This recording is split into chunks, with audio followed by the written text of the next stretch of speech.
To my podcast about sports, about sports, about sports. Bop bop. Howdy, Ags from the tailgate, home of Aggie Football. Today's sponsor is Matthews Electric, full service electrical contractor in the Brazos Valley. Don't drop too big, no drop too small. Call Blaine at 979-220-6403. Light up your home, light up your life. Folks, don't forget to email us at agstailgate@gmail.com with any questions, comments, or other inquiries, whatever it may be. See us on the YouTube channel. That's where we're at. Subscribe. Uh, Folks, today's rundown, we're going to talk a lot of transfer portal and then continue talking about the college football playoffs. Couple of news and notes to start with. Um, Not great news for the Aggies, but great news for Chase Bisontis. Chase Bisontis declaring for the NFL draft. Um, Look, he obviously has been a big part of this offensive line for the last few years. The Aggies have gotten a lot out of Chase Bisontis. He's been a hard worker, a dedicated player, dedicated to the team, dedicated to his teammates. Um, Still feel like he probably could have gotten a little bit better, but at the end of the day, that's a guard for being projected in, the second day of the draft. You're in pretty good shape there. Go make your money, go get your career started. I wish him the best and hope for lots of success on his part, man. So Chase Bizantis, good luck. Good luck. Of course, that leaves a hole at guard for the Aggies, which we will discuss a little bit later. Portal window is open right now as of, I believe, the 3rd of January, 2nd of January, sorry. And it's open until the 16th. So we've still got about 10 days left for players to declare for the portal. Remember, you can sign players after the portal closes. You just can't, your players can't leave at that point. There is a separate window for the teams that make the national championship game, and they'd get it that those two teams, players from those two teams, will have a short window right after the championship game. Another piece of news, Patrick Doherty, the special teams coordinator for A&M, is still the special teams coordinator for Texas A&M. I don't know, some people would consider this news. I think this is news. He came with Elko from Duke. I think he's been one of the worst coaches in the country. Uh, we might have been better when we didn't have a special teams coach. He arrived, Tyler White at first, 44.9 average, semifinals for Ray Guy, 25 punts inside the 20, a net of 42. A year later, under this guy's tutelage, only 18 inside the 20, a net of 40, loses a whole 2 yards. Not to mention the blocked punts that were out there. Randy Bond was a Lou Groza Award finalist, won 2024 before. Perfect on his points this year, 12 of 19, with his first career miss inside the 30-yard line and 5 of 11 from 40 plus. The special teams has gotten worse. Is there did we have some success in the return game? Yes, but the kicking game has been horrible. The punt game has been horrible. Punts being blocked, lots of pressure on the punts. Both the punter and kicker have gotten worse over the time that they've spent with this guy. I don't know why he is still employed here at Texas A&M, but he is. So I thought I'd throw that out there. Mike Elko needs to really uh, consider what he wants to do with the special teams group, and obviously what he wants to do about getting these kickers and punters some new leadership, please. Um, Aggie basketball. So we just this past Saturday, Aggie basketball opened the SEC schedule against LSU at Reed Arena. We were there for the game. Very good, entertaining game, let's say that. The Aggies ended up winning the game by 3 in a tight one.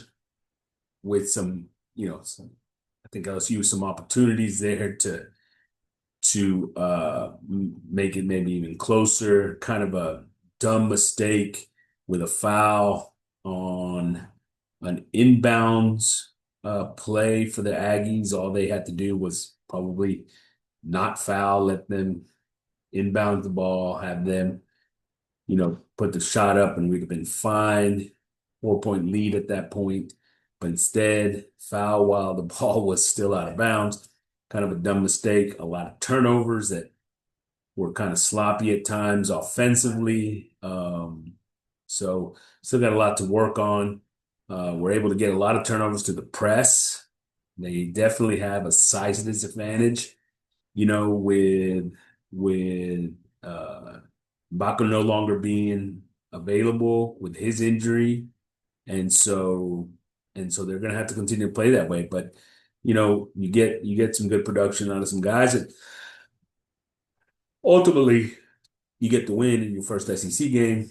LSU was missing their starting point guard, big, big, big part of that team. But Aggies need to continue to get in there and figure out exactly who's in that rotation and why. The guys that I thought Chase Lane at times got himself into trouble getting underneath the basket and had some turnovers there as well. So different guys are going to have to start to really step up.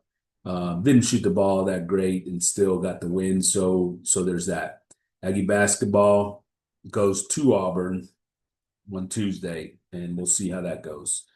Um, Guys that have entered the transfer portal, we've talked about some of these already. Tristan Jernigan's I think we've got depth at linebacker to absorb this. So it's not a loss. It's going to be critical for this team next year. Jordan Pride returning both starters at safety, and have Miles Davis as well, who's a guy that's up and coming and should be heavy in the rotation. So not, I don't believe Jordan Pride will be a big, big loss. Talented kid though, Javon Thomas lost the confidence of the coaching staff at some point. So he was already getting passed up by some of the youth. Not hard to see why he's transferred. Ryan Kennedy is one of the ones that it's a little interesting. Big host for him going into the season this year. With Cassius House leaving, a lot of people thought he was going to be able to take that next step for next year, but he was already losing some time as the season went along, so it does create some need there on the edges at defensive end position. That's a big loss. Solomon Williams also, he never really got a chance, and now he's gonna, but he does make this a very thin defensive end group for next year. Theo Miller-Nordstrom had a chance to be the starter next year, so it's interesting that he's entering the portal at this time. But it looks like he's looking for somebody, a team that's going to make the tight end more a focal point. I don't know. The tight end management of the position kind of was weird as the year went on. Burkitcher was having a strong season, and he somehow seemed to try to take a step back. It almost seemed like the staff was trying to get Theo more in there, knowing that they wanted to keep him for next year. And so I don't think that any of that was good. It didn't help us in the current year as far as getting things done as a team and as an offense, and it didn't help us for next year because Theo's gone anyway. Bryce Anderson obviously lost his starting spot this year. The injury was a big factor. He's looking for a new start. Miles O'Neill, we knew he was leaving with Reed coming back. Still have plenty of depth at quarterback at this point in time. We wish him the best. Isaiah Williams, talented wide receiver, started to show some promise, especially late in the year. It's interesting why he didn't get into the mix. I really had a problem in the rotations with the wide receivers. Um, I thought the Aggies didn't do a very good job of, getting the ball to different guys. They had a lot of talent at that position. They definitely could have at some point taken some of the pressure away from KC and Mario instead of trying to force it to them, and it never really happened. So he never really got Isaiah never really got much of a chance with his staff. He's on his way out. Kobe Sellers, part of the young crowded defensive backfield. So once again, not a group that is going to be hurt from his leaving. A few former Aggies that found homes. Solomon Williams going to Cal. Isaiah Williams, that wide receiver, is following Colin Klein to K-State, which is interesting because Colin Klein didn't play him while he was here. But yet he's going to go follow him, and hopefully he can get going in Kansas State. Kobe Sellers, the cornerback's going to Vandy, probably a place where he's going to get an opportunity to play early on. And Miles O'Neal to North Carolina. And so wish them all well. Think those are good landing spots for each of them to have an opportunity to play big minutes. We'll see what they do with it. And we'll see where the rest of these guys end up. If there's more guys still going to go join Colin Klein over at K-State, or if maybe some of these guys will move to Kentucky to go with Bateman. We'll see how that goes. Let's get right into it with roster changes. It's not Before we go into the specifics of where this roster sits, I just want to make it I, you know, people, fans, the media, they always want to come out and talk about the transfer portal and, how much you have to add to the transfer portal and the things that you got to replace through the transfer portal. Transfer portal additions are so big and all this stuff, right?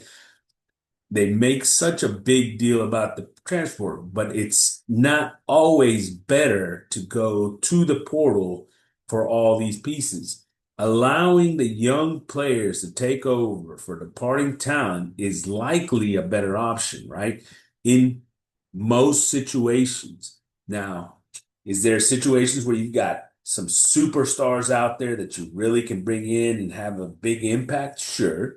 Are there situations in which, you can handpick a player that really fits your system that you think can be an additional, some help, or at least provide some depth? Sure, there are.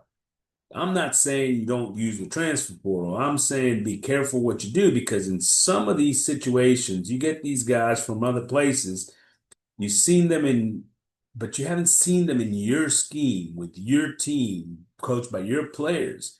And bringing these players can cause some of the young talent that you handpicked out of high school and that's been in your program for a year, maybe two, to then want to enter the transfer portal because they see somebody else in front of them, right?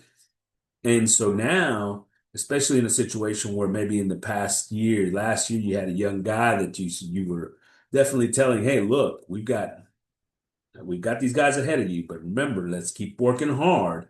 Let's keep working hard so that you can get into that mix next year. These guys are going to believe it. Some of these guys are going to believe it. It's going to open up an opportunity for you. This is your chance.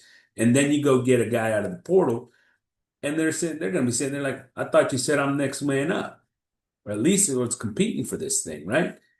Fans always want portal additions, but college football teams, the best college football teams are made up of development players, right? Developing players. And so the young recruits moving up into those positions and, you know, not just sitting there, replacing them with other pieces, right? From other places. And did we have a good situation with KC? Yes, we got in a great situation with KC. Rio, great situation with Rio. You know, Cassius Howe, another one. Lee, those guys. Des Ricks. I don't know that Des Ricks is going to be, our best cornerback going forward, right? Let's see what happens with some of these young guys. And so we'll talk about that. But I guess the point being is don't just fall in love with the portal. Don't make this look like or sound like this team has no options if they can't go out and get four offensive linemen, right? That's not the case. And we're going to talk through that here in a minute. It's not like we can't replace KC Concepcion with guys inside. Now, that brings up a good question. Well, how about if you get a guy like Coleman? Well, I think a guy like Coleman, you bring him in. Why?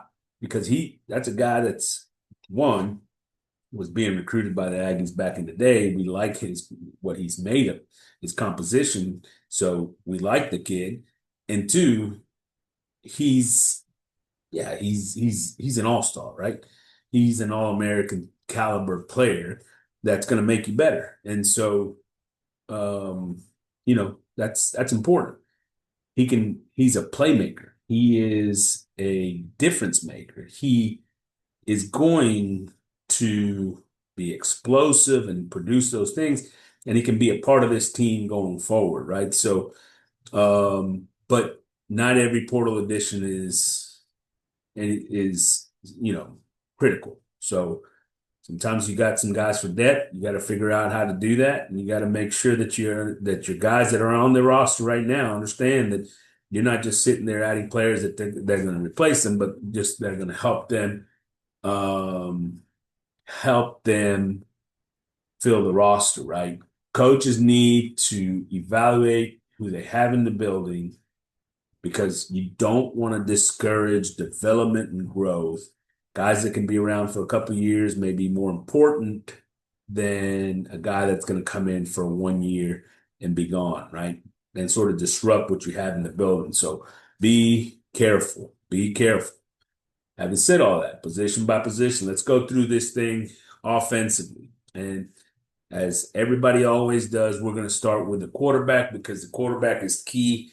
Since the end of the season, there's been all this talk about, oh my goodness, is Marcel Reed the guy? He had a bad ending against Texas, bad finish against Miami, 2 games, and not very good play by Marcel Reed. Is he really this quarterback that we saw over the first 11 games? Which was a playmaker, an absolute weapon for this offense, or is he the guy that, had some mistakes there at the end of the season that cost this team some wins against both Texas and Miami? Well, the truth is that he didn't get a lot of help in those last 2 games from his offensive coordinator, Colin Klein. The truth is that Mike Elko decided to keep Colin Klein in as a play caller against Miami once in spite of the fact that he was already taking the head coaching job at Kansas State. And I don't think he did a very good job of putting together a game plan in anticipation of facing that defense. I think, we talked about it before that game that as you get into the red zone with that group, you're going to have to do some things that are creative to because Miami's going to put 8 guys into coverage, sometimes 7 and 8 guys into coverage, right? They're going to force you to really make plays inside of a very small space, right? And so that is their goal while holding up front with that front four that of defensive line that's really good, really talented. And so as you go look through that process, we didn't do it, right? We didn't do anything to get Marcel out in space, for example. They didn't call the plays to get him free on the edges with maybe a run pass option, maybe an opportunity on some kind of screen stuff. If you go back, and I did, go watch that game again, go look at the red zone opportunities. There was a couple of times, and he's sitting in there. The back, the back ends up being wide open. We talked about it before the game. Tailback in against that defense in the red zone is going to be a playmaker, can be a playmaker in the passing game. Why? Because they put so much emphasis on what's going on with those wide receivers and taking up that space that sometimes that tailback can get you some space out there. And on multiple occasions, he had the tailback on a check down that he could have turned and got the ball out there, let that guy make a play. Didn't do it. Why is but once again, say, okay, well, the play was called. Clearly, offensive coordinator, quarterback coach hadn't communicated the importance of that to the quarterback, right? They hadn't talked about the fact that, look, against this team, if you see them all drop, boom, boom, look at it once, but don't be afraid to come back to the tailback and check it down because that tailback's going to have an opportunity to score for you. They give that up some, and so especially if you're moving guys over with your eyes to this side, and then you got a guy coming over open on the other side, get the ball over there. Didn't happen. Didn't all that to say is that part of the problem, I'm not saying Marcel is blameless here. Part of the problem was his coordinator. And at this point, I'm going to tell you, if you're one of those guys that wants to sit here and all you want to do is talk shit about Marcel and blame it all on Marcel, hey, that's fine. He's your starting quarterback next year. Not only that, he's the guy that this team is going to depend on as a leader. And he's been an incredible leader. He's been a hard worker for this team. The guy has gotten better every season, and he's got an opportunity to do so again. Look, he needs to continue to improve. One of the things that he's got to do this offseason is look, facts are facts, man. The guy is not a super strong arm quarterback. You know, he's got a little bit of a limitation when it comes to his arm, not the best arm. That means he's got to be even more thoughtful about keeping his arm aligned with his feet. What does that mean? That means the bottom half has to also line up with his throws. You go look for a guy that's very athletic. He's not great on the run because of his accuracy suffers. Why is that? Because he doesn't get the opportunity to line up his feet as he's throwing. So one of the things he's got to work on is throwing the ball on the move. But also, he's got to be very deliberate about his feet as well. As he's making a decision with his eyes and with his head, he's got to bring his feet with him as well. He's got to continue to improve that. Every once in a while, you see him and he's trying to make one of those Mahomes throws off, where his hands here and he just sees something on the corner's eye and he's going to flick it over. Well, those don't work for him. Why? Because they usually end up very far off target. A couple of the interceptions that he's thrown and the issues that he's had when he's had missed receivers is exactly that. His bottom half has not matched up with his top half, right? Not the best arm, has to keep his bottom half in line with his throws. He needs to work on throws and move.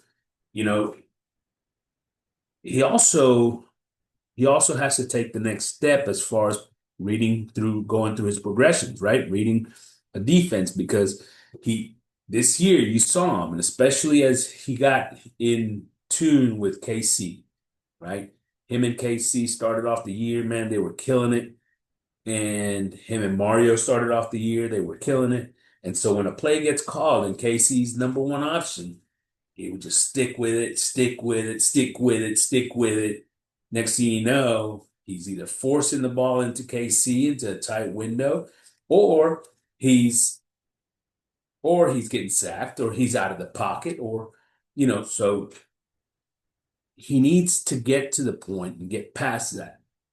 He needs to get past this idea that, hey, look, just because that guy's your number one receiver, just because Mario's your number one receiver, doesn't mean that when a play gets called for him, if they take him away, that's great. You got 3, 4 other guys on the field that can go make a play for you. This year, you saw it a lot with Beto Roman. Ashton Beto Roman. You saw it with Bussy. You saw it with Isaiah Williams. You saw it with the tight ends in Berkature and Theo. You also saw it with the backs. I mean, a couple of plays made by Jamarian Morrow throughout the year, just incredible.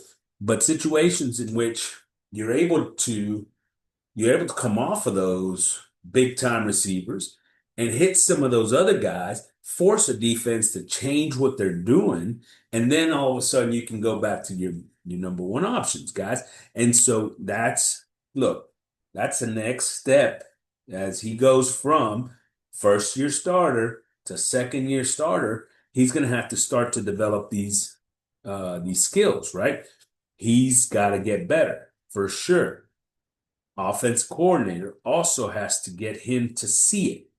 Get him to see it. Let's go back to the film. You see what's going on over here. Boom. That's your first read. This is your guy. Here's KC. But look at all the people around him, right? Where's the next move, right? See, they're doing this. Who's here? right? Because you got plenty of athletes and playmakers at different spots. You don't have to focus in on that guy. Do you want to get him the ball? Sure. And if you're in a bind, can you go to him? Sure. But you may not have to be in a bind. You may not have to go and force something in that situation. And so, he's got to take that up to the next level.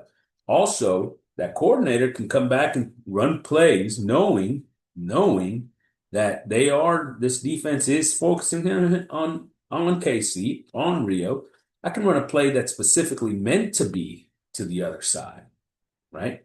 Some options for him to get the ball out quickly to another option, maybe a big play to another guy, maybe down the field for Bussy or Ashton Bethel Roman. So you got different things that you can do there, and I'd like to see that continue to develop.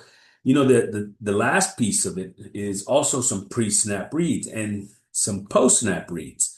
So pre-snap reads, being able to see defensively, this defense is in the middle of the field a lot. All right, so before I even snap the ball, I should know that I need to have routes on the outside, maybe that attack the outside quickly. Quick attack on the outside, take advantage of the fact that uh, you've already got them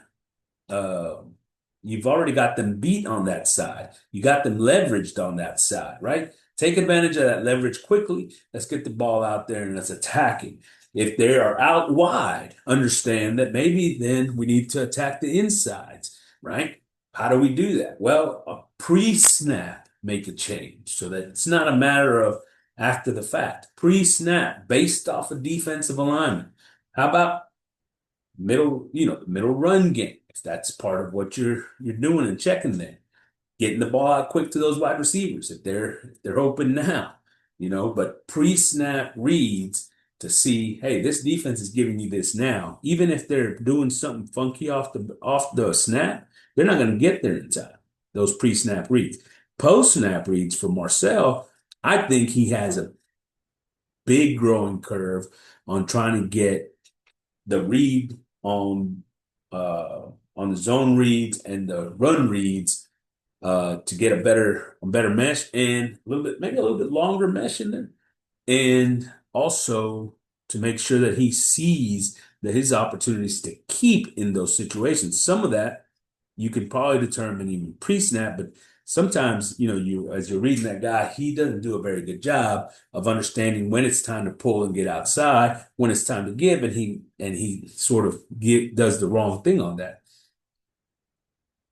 I don't know how they're coaching it, but he's got to get better. That part of the game plan, that part of his decision making has to get better.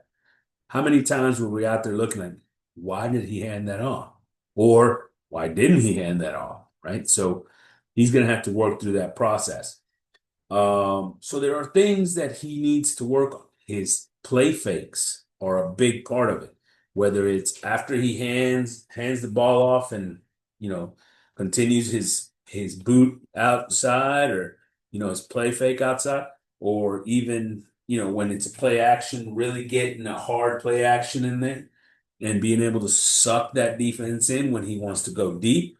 He's normally very just like nonchalant about it and not very good. So uh, some things that he does need to keep doing as far as getting better. Um, we see him with his deep passes. Oftentimes, it's always like, ugh, just like trying to put everything into it. I think he needs to be more under control on his deep throws, right? Sometimes maybe that means that he's got to make that decision a little bit quicker, so he doesn't have to, completely just, try to break his body to get that ball out there. But it should be a much smoother throw. Boom, and then see it and let it go. Deliver the ball. Doesn't have to be, everything in your body to get that ball out there. Fact is, he's one of the best quarterbacks in the country for most of the year. This was his first full year as a starter. He's great as a leader. He works extremely hard at this. He should be much better in 2026 if Holman Wiggins is an improvement over Klein. and we'll talk about that a little bit later. So other than that, at the quarterback spot, Zeno's gone, O'Neal's gone. We talked about it. He's headed to UNC. Look, O'Neal, great arm, but still have to sit another year. He's a big quarterback with a big arm, different style of guy. Hey, look, I think you can win with that kind of quarterback. Go look at Fernando Mendoza, right? A guy that, maybe not even as big as arm, but a, big pocket quarterback, right? You can do that as long as you got a guy that can make good decisions, um, and get the ball out there. O'Neal's going to have an opportunity to go do that now in North Carolina, but, you know, but he wasn't going to get to play here, right? He's going to have to sit again behind Marcel, so he's gone. So what do we have left behind Marcel that's coming back? Well, Paxton Lane was a guy that's going to be here, and I think he's going to stick around for depth. I think he's a guy that wants to be a part of this Texas A&M program more than he just wants to start, and so on and so forth. He's kind of a little bit further down on the recruiting depth chart, but he's a guy that's now been in the program for a couple of years, and he's going to give you some depth. For the direct backups, you got to look at Hart, who is a 6'4", 195-pound, four-star quarterback that got recruited to A&M and provides a lot of, a lot of skills that you like to see in your quarterback. He's bigger than Marcel. He's got a little bit better arm than Marcel, but he's still somewhat mobile. So that's a guy, that he's not Marcel in mobility, but he's got some mobility. And so that's a guy that's probably going to be your direct backup. And he got some reps this past year, just a few, not a lot, but a few reps this past year. And so you hope to go and see those reps again this coming year. Maybe get him some more reps this coming year. Hopefully you have the opportunity, especially early on in the season in your non-con, to get him those kind of reps, because then you're going to have the opportunity for a competition the year after that. And along with Hart, you've got Morcos, which is a little bit smaller guy, maybe a little bit more mobile, along with Kasuga, the freshman, who, is kind of one of those guys that's just kind of a playmaker, small, 6'1" type guy, 220, good athlete, can make plays with his arms and legs, but very instinctual. So you've got some guys behind him that are maybe a very instinctual player in Kasuga, that if he had to come in next year, would be able to probably make some plays just based off of, the feel of the game and things like that. And like I said, with Morcos and Hart, those guys I think are going to be competing for the direct backup job, with the hopes, obviously, to take the starting gig the year after. So you got some good guys. That's a lot of good bodies, good depth at quarterback. I know nobody has really any experience, but that's all right. That's all right. Marcel, it's got your experience. You're good to go there. And then, you get those other guys ready to go, based off of the need and availability. All right. I think you're in a really good spot as far as the quarterback position. I think Marcel obviously is one of the top returning starters in the country. And then we've got significant depth behind him with at least two sophomores, redshirt freshman, probably another freshman, and a guy that's a program guy. So you should feel pretty good about where the quarterback position sits. Running back. Let's move into running back, because this is going to be big, right? We're losing Moss, who obviously was the best of the group. Smith and Daniels. I'll never understand why Daniels got sort of, pushed to the side for Smith. Hey, look, I appreciate EJ Smith and all that BS, but look, that guy's not as good a running back as Daniels was. He just isn't. He doesn't have the same vision, and he doesn't see the field as well as Daniels does, never has. And so to me, you're looking for some reason you gave that guy the reins of this basically backfield when Moss went down, especially in the short yardage areas. when you had Daniel sitting out there. I don't get that. Either way, both gone, along with Moss. Um, so what do we have coming back? Well, you've got Owens, obviously junior year, had a good year this past year. You've got Morrow, who's now going to be a sophomore, had a pretty impressive freshman debut. For some reason, once again, at the end of the year, they didn't use him as much. They ended up giving EJ more reps. I thought Morrow was the better running back. I still think Morrow is the better running back. Um, so we'll see what happens with Morrow. Hopefully, hopefully he's got a much bigger impact this coming year. You've got a guy like uh, Tiger Ryden, who didn't get many reps this past year, but looked pretty good. 5'10", 212. A little bit more of a power guy with Ryden. Um, but still can make some plays. Had a nice run against Sanford in that game. So, a guy that we now expect now in his second year to take definitely a step forward and be part of that stable of backs that you want to have back there. You've got a guy in Tillman, who's another 5'10", 220, so a little bit bigger back. Maybe he gets into that action as well. We'll see how that progresses with those guys. Morrow may jump. We'll talk about this here in a second. He may jump Owens as the premier back. I'll be honest with you. I prefer Morrow. I think he's a better back. Owens is a great athlete. He was a big time recruit, the whole shebang. But at the end of the day, every time he caught an opening, it seems like he was tripping over himself, hitting the ground, and wouldn't get through the hole. He doesn't have that vision, the vision that you really saw from Moss, from Daniels, guys like that. Owens seems to miss the holes at times. I like the kid. I think he's a big time athlete. I think this offensive coordinator now has to figure out ways to get him involved in the play calling outside of just sliding him up a tailback and handing him the ball, right? How can we use him in the passing game? How do we use him in alternative situations? He may be a return guy that I think is going to be a valuable return guy. Let's get him some opportunities in space and with the ball in his hand, aside from just handing the ball in the backfield. Let's give those touches to a guy like Morrow, maybe guy like Ryden, and then these two freshmen. Let's see which one of these two freshmen really comes in and makes a name for himself right off the bat with KJ Edwards and Baker, who are both big time athletes with that can run the football between the tackles and take care of business. I'd love to see KJ Edwards in the mix, see if he can make some plays, man. That kid's a smooth runner. So let's see where that goes. But we all know that sometimes the running game has to come with power. So which one of these guys is going to be able to get in there, see the hole, and then finish runs, right? See the hole, finish runs, punish defenses, right?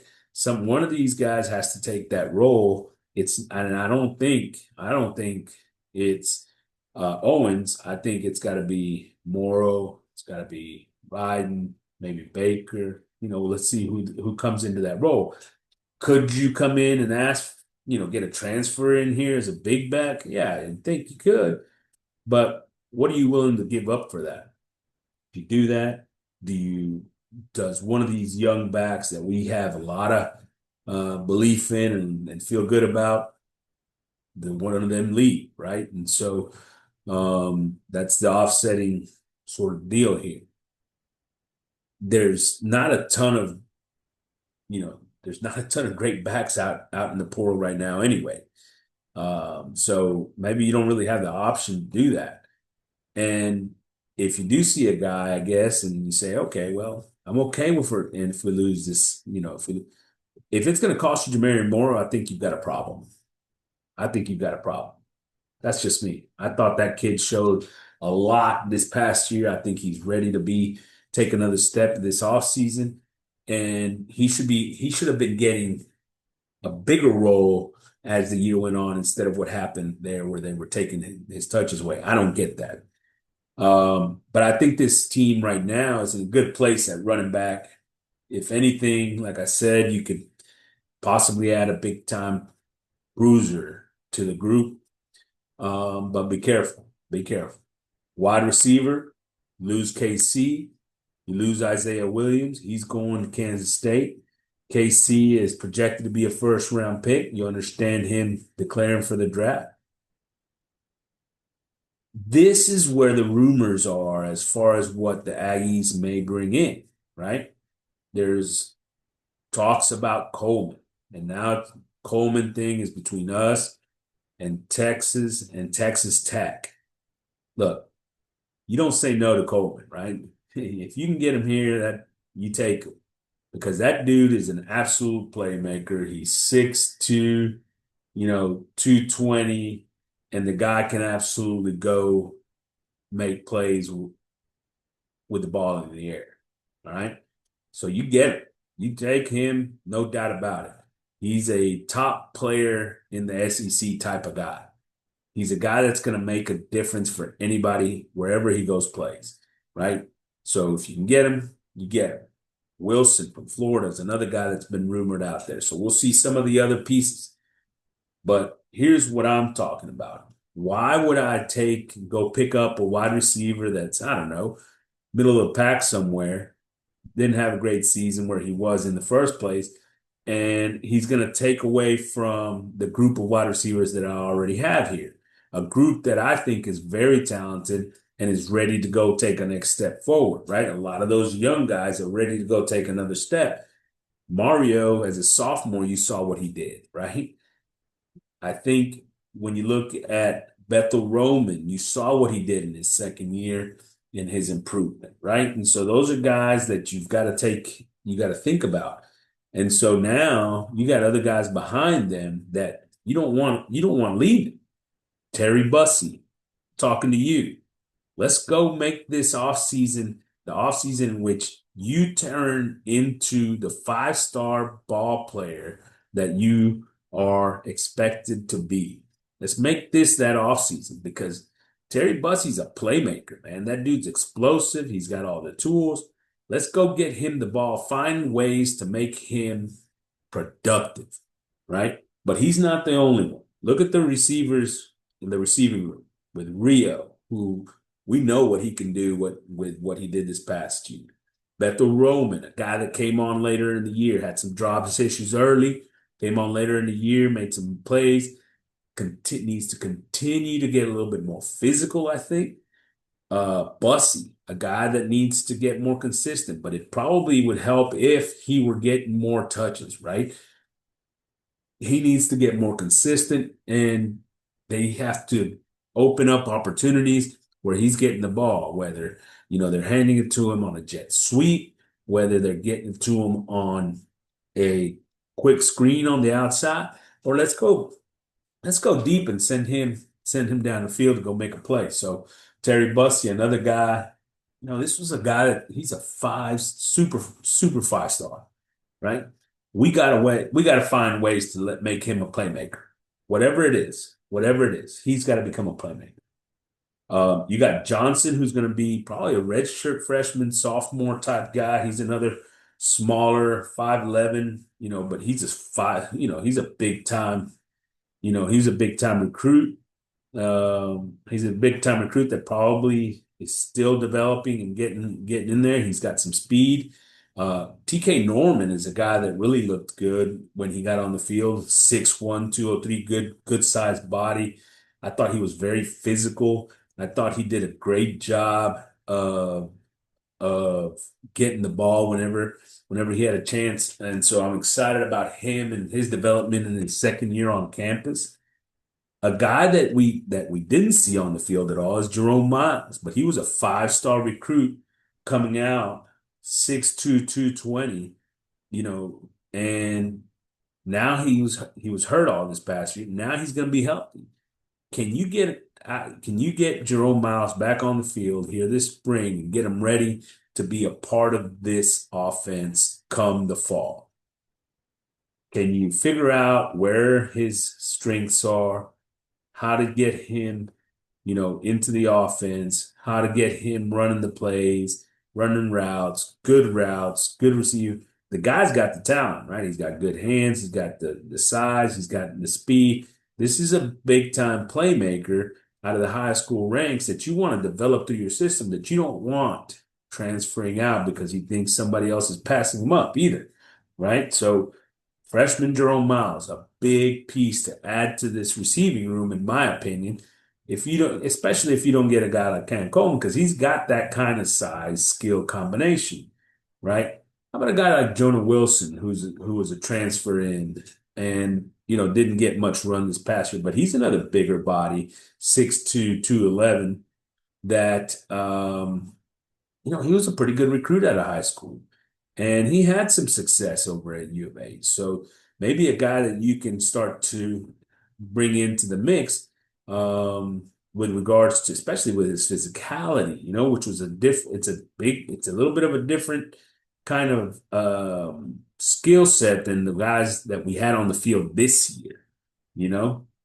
Then you've got the freshman with Jaden Warren, a 6'1", 195 guy.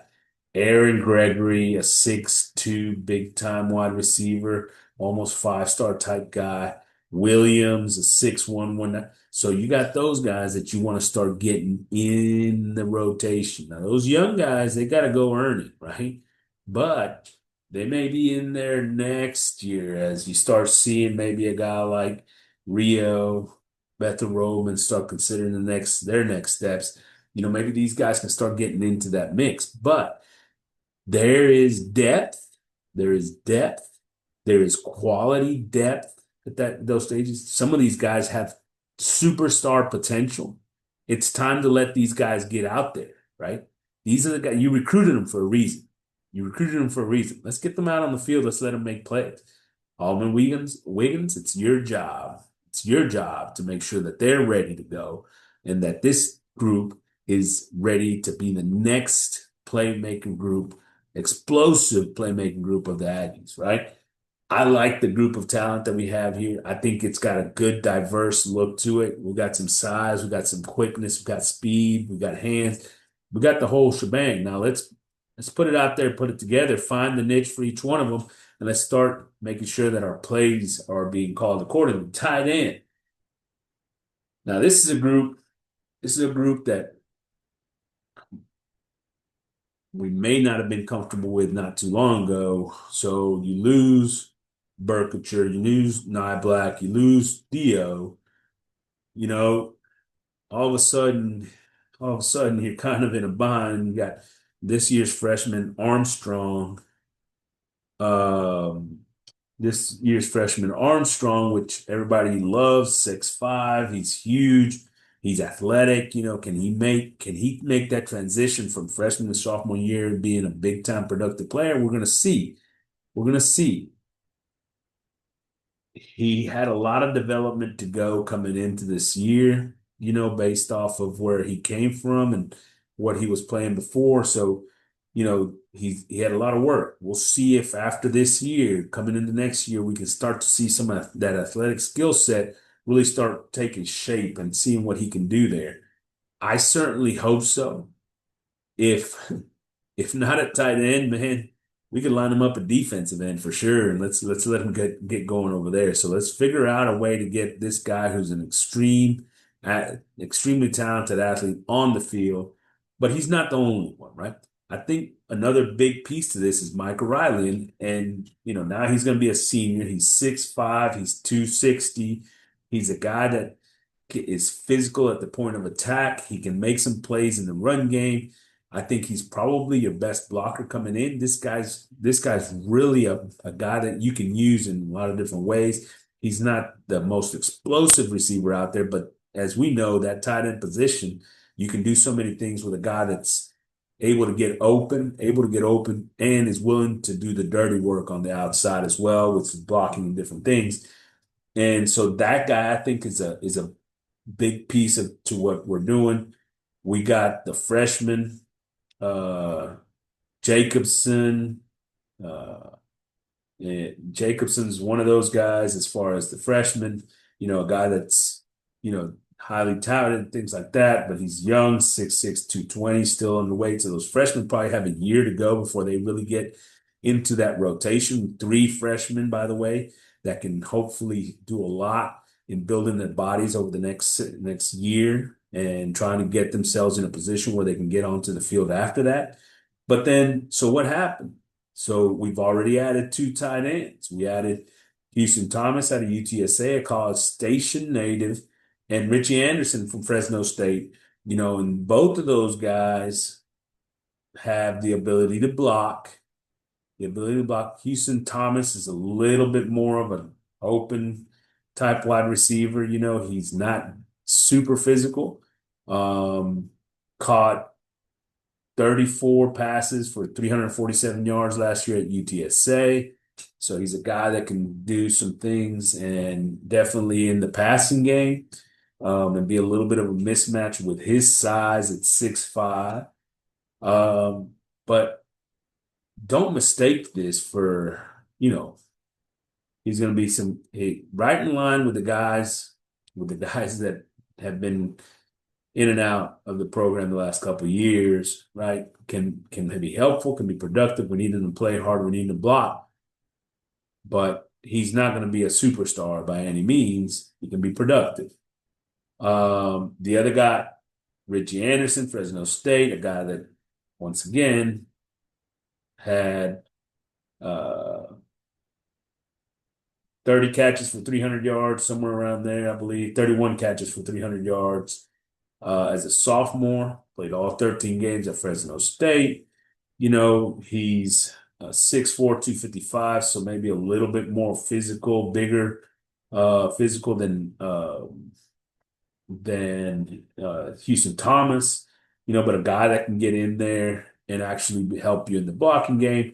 The other piece that you got to think about is one of these guys, a guy that can line up maybe as a fullback at times to help your offense in those situations, and short yardage that, you can stick a couple of guys at a tight end. This guy could be maybe a little bit of an H-back at times and do those things. So, the Anderson kid, maybe he's that guy.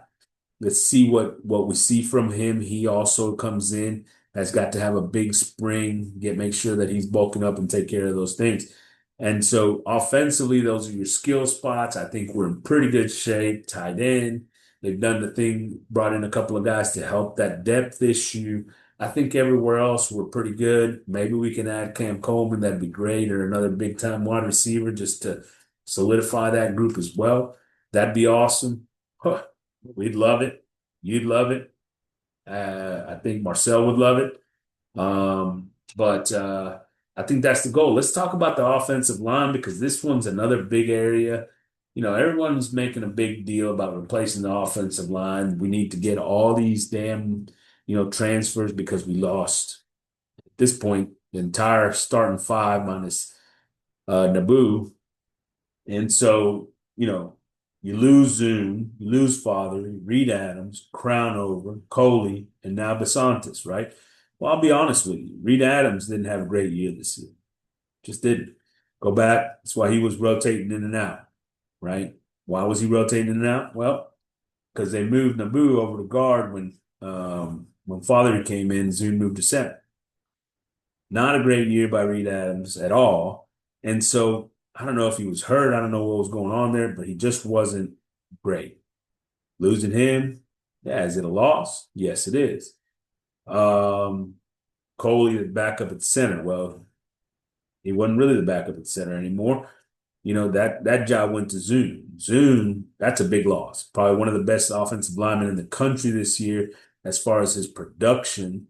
He's not your prototypical left tackle. He probably would have been better served playing center the entire time. I think he's an absolute stud as far as a leader and a teammate. And at the next level, he's probably going to play inside, and I think he's going to excel there. He's a hard worker. He's a hard worker and like I said, a leader. So that's going to be a good spot for him. And then you've got Fathery. and Crownover as well. Well, those guys were experienced and lots of reps and played a lot of downs, but by no means were they top of the line as far as when it came to, playing the offensive tackle spot. I thought Fatherly had an opportunity to be that early on in his career. Injuries hurt him through that process. And then, he never really reclaimed that after the fact. I think he's going to end up making a football team in the NFL and making a football team very happy because I do think he's got some skills and some talents there. We lose Basantis as well now, just declared for the draft. Probably the guy with, you know, the most significant loss out of this group, other than Zune. And so, you lose those guys, and now you've got to replace them, right? And so everybody's, oh, transfer portal, transfer portal. Well, wait a minute, because we had an idea even before today that DeSantis was probably leaving, right? You could see the efforts by the staff really focused in at guard instead of tackle. They bring in Eccles from LSU and Trovon Ball from South Carolina. Both of those guys are guys that have started games in the SEC at guard. Both of those guys were starters this past year um, at their respective schools at the end of the year. So, both of those guys have a lot of experience in that sense, but they're guards, right? That tells you. I think this staff knew already. Yeah, DeSantis is probably on his way out. They want to have some options there with some experience at guard. So now, or could one of them move to center? Is one of those guys going to move to center and allow Naboo to maybe move to guard? But those guys right there are definitely a group that's going to help. It's going to give you depth, but doesn't mean that they're guaranteed a starting spot, right? Let me tell you why you don't have to go out and get these, go get yourself a left tackle or a right tackle from the portal. First of all, most of the guys that are probably going to be in the portal aren't going to be as good as the guys you got in-house. At left tackle, you got a kid that's going to be a redshirt freshman in Rogers, who's 6'6", 337, was a five-star recruit, one of the best tackles to come out of high school in the last couple of years. And this dude is ready to play. They sat him all this past year. He got some reps, very few reps, but he got some reps at times. And some of the garbage time at left tackle looked good, looked really good. And so now you've got to take that guy, who, by the way, is a better player and ultimately will be a better player than anybody you're going to get in the transfer portal. You got to put him out there. You got to put him out there at left tackle. You got to let him go play and grow as the year progresses next year. Fortunately, you got an experienced quarterback with some mobility behind him to give him some time to get to the point where he is going to be an all SEC offensive lineman. But he's going to be an all SEC offensive lineman. Let's make sure that he is that here at A&M, not somewhere else, because you decided to bring in a left tackle to play next year and this guy transfers out, okay? He is your left tackle next year. You've got some depth behind him with a guy in Garcia who's a sophomore, who's a 6'3", 304-pound guy, big time recruit coming out of high school. You got a guy like Funk, who's a sophomore, 6'6", 322, big time recruit coming out of high school. Those guys can take and give you some depth, but Rogers is your starter, right? Rogers is your starter. He's the guy that's going to make this happen for you. At the right tackle, you got a guy Bordon who was actually the guy coming off the bench before Father was available, right? At tackle, he was getting reps at left tackle. He was getting reps at right tackle this year, and he played very well. He's a sophomore, 6'6", 320 pounds. Look, this dude is ready to get on the field as well. He's in his third year. He's going to be a redshirt sophomore, third year, been in the system, has seen it. Your coaching staff knows what this guy can do and the fact that he's ready to go. He's ready to go and take that next step. He's going to be better than your right tackle this last year at some point in his career. And so now you've got those two bookends. You got behind him a guy like Newman, a soft, who's going to be a second year guy, 6'4", 331, big time recruit, right? That he's going to be able to sit in there and get practice reps. Now you're going to figure out how those guys are doing. But those two tackles are now set. And you've got it set with guys right behind them that are going to be able to make the plays. You bring in a couple of guys at guard, that helps. But you know what? You know, neither neither Eccles nor Ball, the South Carolina guy, are guys that were better than, for example, Ivy, who can be your left guard going forward. He's 6'3", 336, was huge as a recruit, just big time recruit. The guy can really move the pile and do some things there. So that dude needs to be involved, man. He's gonna get a chance to get a start there at left guard, right? We talked about Naboo at center. He's coming back at 6'4", 330. You got to have somebody to back him up. Somebody there. One of those guys is going to be in that big mix. Is it Joshua Moses, who was a freshman this past year?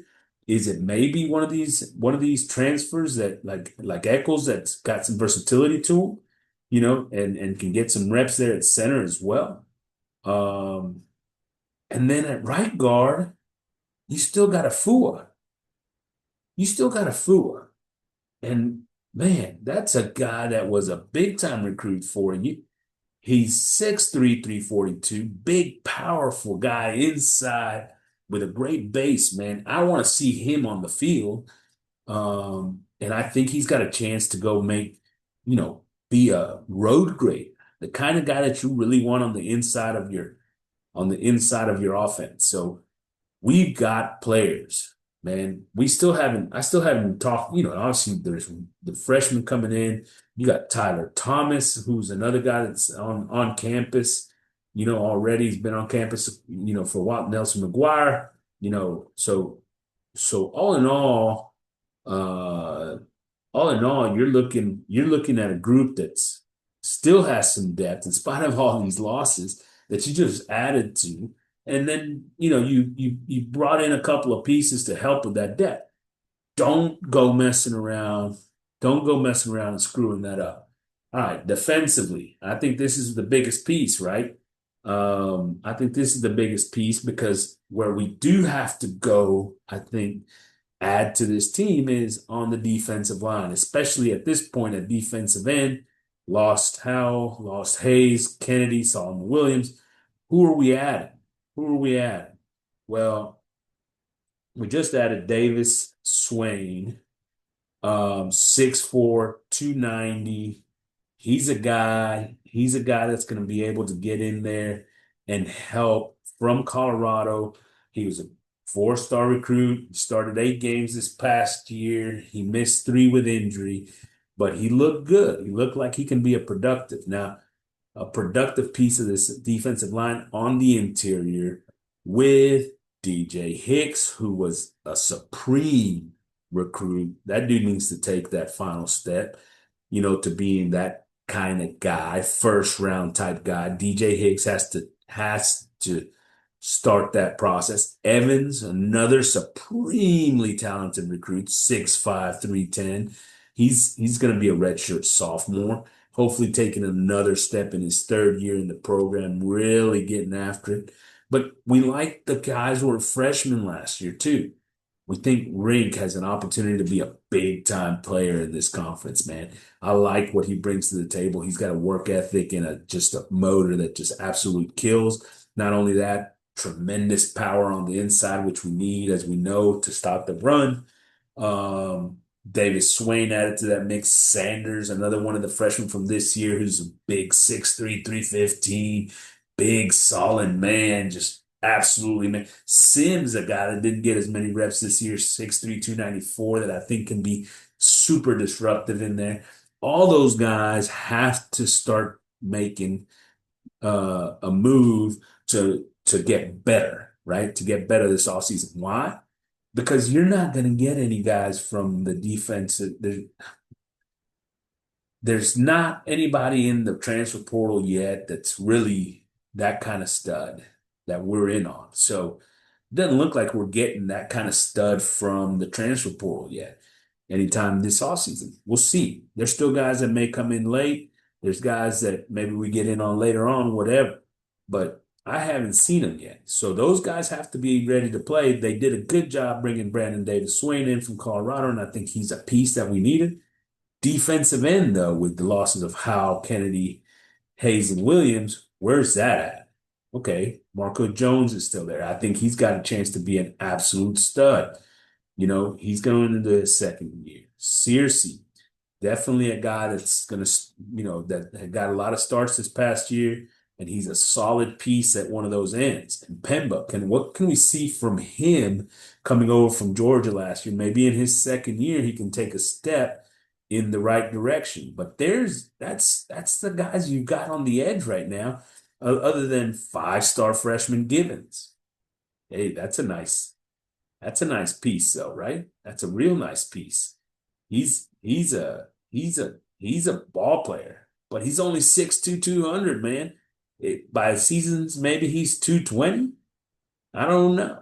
Perry Wright, another big time recruit, 6'2", 250. Maybe he's more ready to step in right away. Maybe Givens is a guy that gets some third down reps in during the season. Perry Wright's a guy that maybe can get in right away. Moola, another guy that probably still needs some time. So if we can add somebody at defensive end, I think that would be super valuable. That should be probably the focus of where this team is going to. Linebacker, you lose Scooby, you lose Jernigan, waiting on York. I've got a feeling that York's going to declare. You add a guy, Ray Coney from Tulsa, 129 total tackles last year, so that huge, huge number, 7.5 tackles for loss, 2 sacks. Look, I've watched some tape on this guy. He's not he's not he's not going to be a replacement for the guys that we have starting. I don't think so. He's slow reacting. He doesn't have that super instinctive play about him. That defense with him leading the way was ranked 94th in the country, 113th against the run or somewhere around there. I don't know that you're adding a piece that's really more than anything more than depth. Anything more than depth. Having said that, I like the guys we've got on campus. 2026 depth chart. Let's take a look at it. Well, we don't know. Is York going to go or leave? I think he's going to go. But you got Sanford and you got McHale, who played a ton this past year as a freshman. 6'2", 223. The dude has looked like an absolute stud out there. Looks like a guy that's going to be a leader for this defense. Sanford already has been good athlete at the linebacker spot, a guy that's going to be in his senior year now and going to be as well a leader. Lockhart is now going to be a junior, another guy that can run sideline to sideline. You can get some things from him. Riggins is a guy that's, in the box kind of fella. And you've got a couple of freshmen and Beck and King that maybe can give you some reps as well. But we know we only have 2 linebackers at a time on this defense. So, if you got a rotation, a 3-man rotation, a 4-man rotation with Sanford, Lockhart, Coney, McHale, you're in pretty good shape, and obviously being able to get some depth out of those other guys.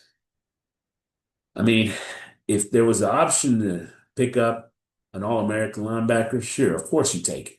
Of course you take it. But other than that, I mean, what's the point? If you're just bringing in somebody for depth, I don't understand.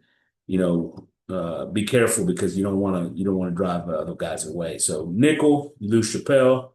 You still got Shaw and Rogers out there. Obviously, some of the young safeties and some of the young some of the young corners may get into that spot, but I think we're in pretty good shape with both of those guys. I mean, Rogers was a big time guy, 5'11", 188. He's physical. Shaw, I thought, played excellently this past year once he really started getting into the rotation, especially in coverage. So I really like what he brings in that area. I think those two guys will be the base, the starting point for that nickel spot. especially because of their ability to cover. And we'll see sort of how that develops. Now, cornerback, you lose Lee, you lose Javon Thomas, Sellers, a guy that was a freshman, into that mix. So far, you haven't added anybody, but you bring this is really where you've got a lot of young talent ready to go, right? Look, you've got Des Ricks out there, 6'1", 188. I still don't know that he's going to be your number one corner just because of his lack of physicality at times. Against big time, big receivers, man, he just doesn't have the physicality to stay with them and control them. You got a guy like Humphrey who's a little bit more of that, so he was a little too physical at times out there. Let's see how those two guys continue to develop. They're going to be a junior and a senior, both in their fourth year, right? Both in their fourth year in college. So, those guys are going to, need to show that they can stay on the field, they can make these plays. But look, man, you got a lot of good looking talent right in behind you. Beal Goins going into his second year, 5'11", 180. That dude is super, super good. Curry, that guy's got to get on the field. He's 6 foot. He's 6 foot, 174. He is an absolute stud of an athlete. Dude has to get some reps this year. I think between him and Bill Goins, you got two guys that could easily be starters in the SEC. You add Petaway to that group, who's 5'10", 188, another supreme athlete. Man, impressive. And then you bring in the freshman, Arrington, a five-star guy at 6'2", 186. You've got to figure out how you're going to get him involved. He might be a guy that could move into that nickel spot and really be a difference maker there, along with Hamil, who's 6 foot, 180, and Singleton. Both of those guys are excellent in coverage. So, they may not, from day one, they may not be on out there, but there are a couple of guys that are looking for playing time as well. You've got to be able to figure that out.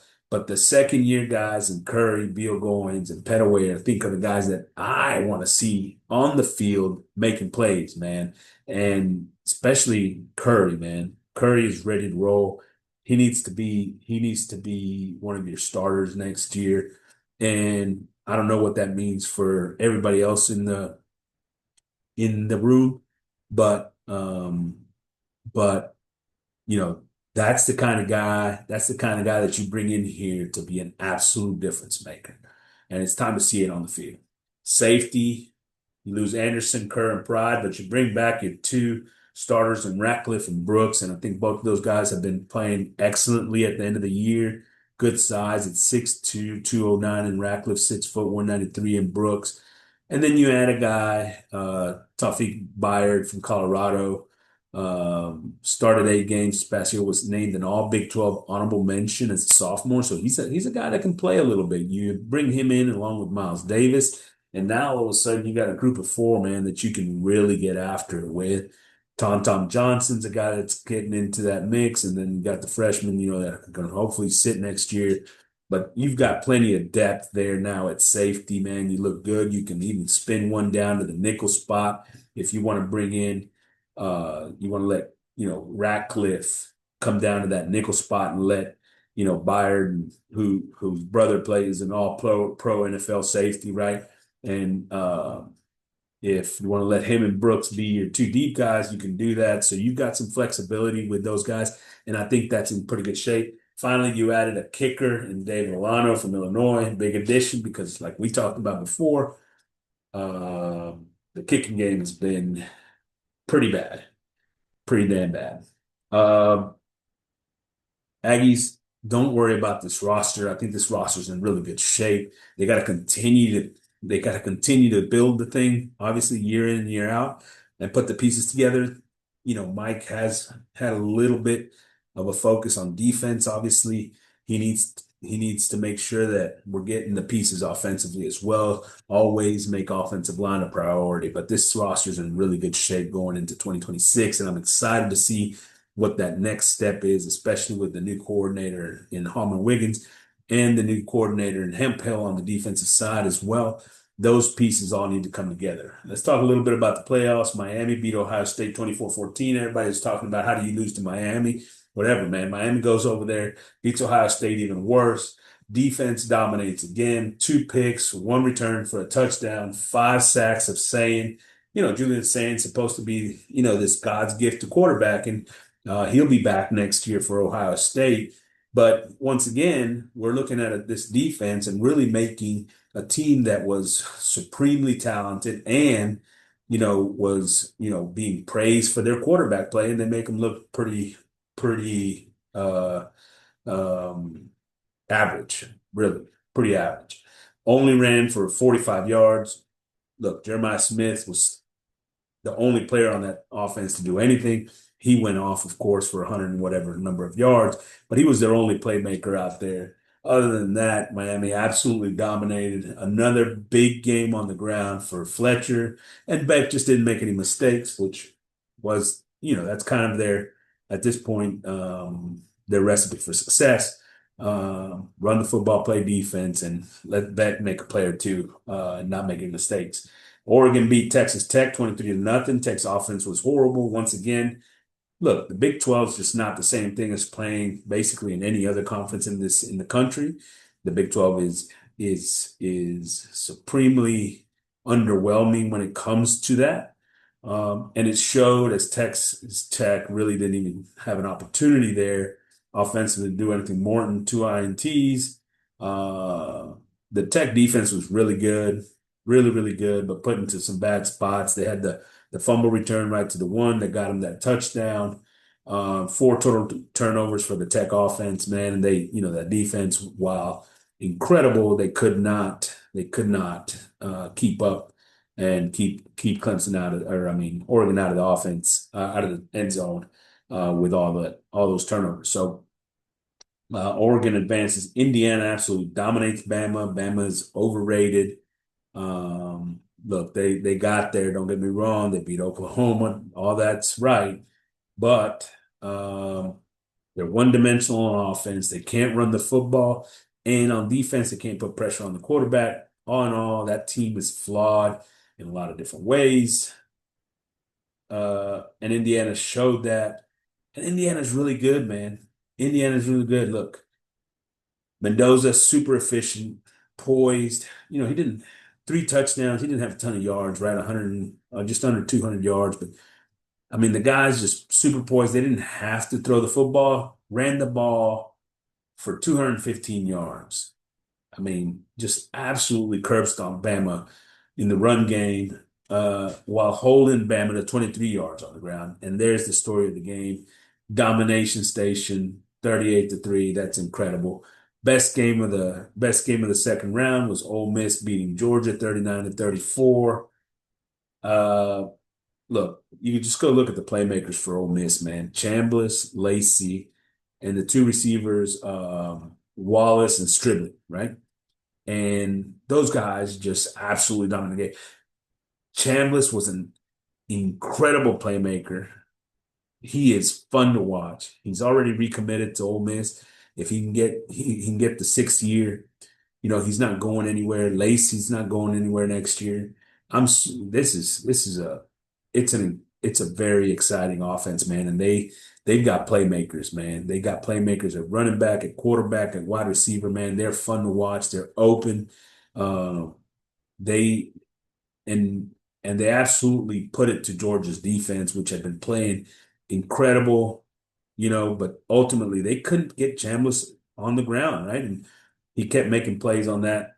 Uh, 9 tackles for loss for the Ole Miss defense, which obviously caused some problems for Georgia. Ultimately, they scored enough to win the game, I think, 30, 34 points, but just couldn't get any stops, man. So Ole Miss, big time win over a Georgia program that, as good as any in the country. So what do we have left now? Miami is playing Ole Miss. Ole Miss, Miami's favored by 3.5 points in this one. 52.5 over under. I think the over under is probably a little high. That Miami defense is legitimate. We'll see what they can do against this Ole Miss offense. We'll see how all the coaching and coordinating, questions with Ole Miss plays a factor into this. And then on the other side, you got Oregon and Indiana, a rematch in which Indiana won the game earlier at Oregon. Or Indiana's -3.5, 46.5 over under. I expect Indiana to win this game. I think that they are as solid and as well-coached team as there is in the country. Question from the tailgate.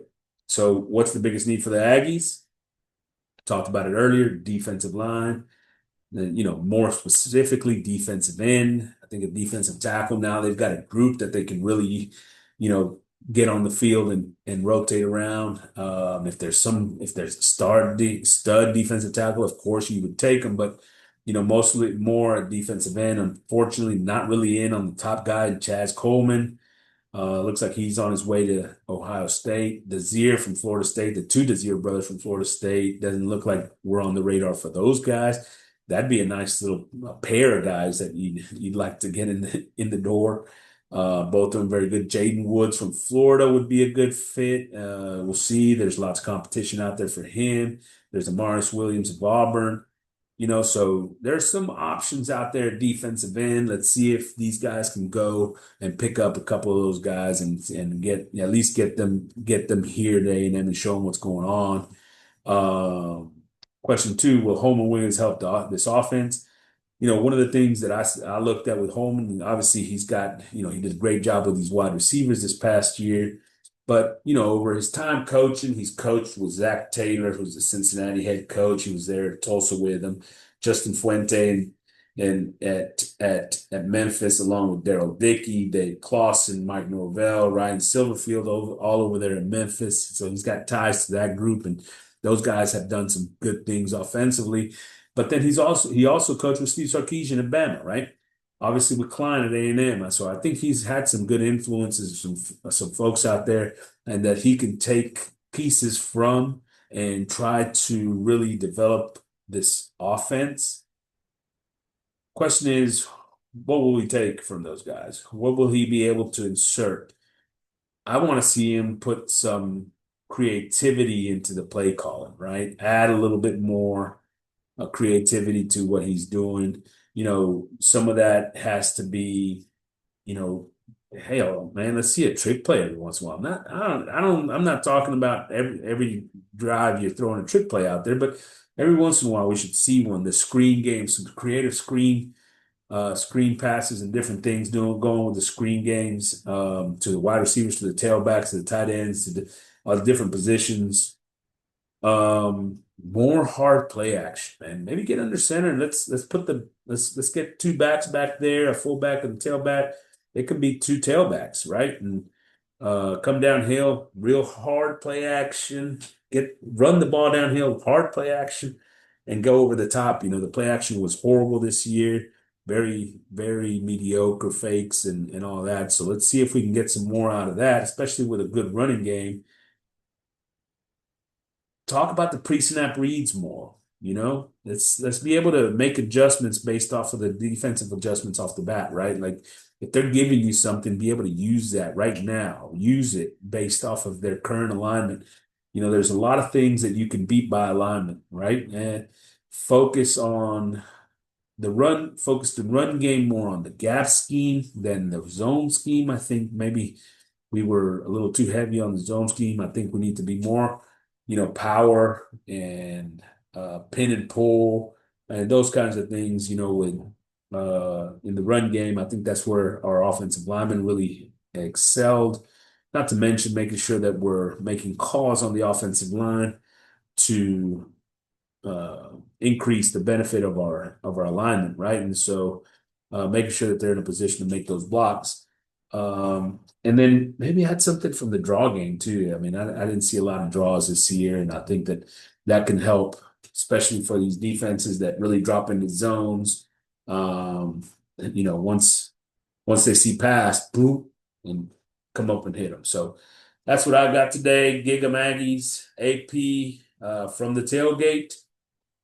See ya.